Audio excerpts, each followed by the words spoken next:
من كل ذنب أتوب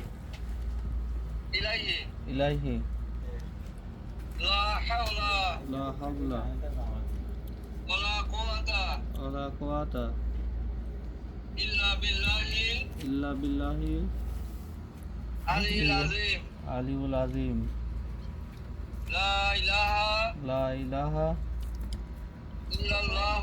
إلا الله محمد رسول الله محمد رسول الله صلى الله عليه وسلم صلى الله عليه وسلم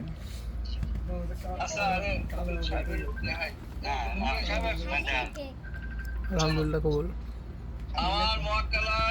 আমার মক্কেলায় খাই শুনবা খাই কবুলটা কবা আলহামদুলিল্লাহ কবুল।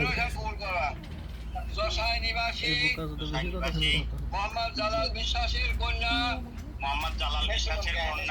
হ্যাঁ মোহাম্মদ মুসাম্মদ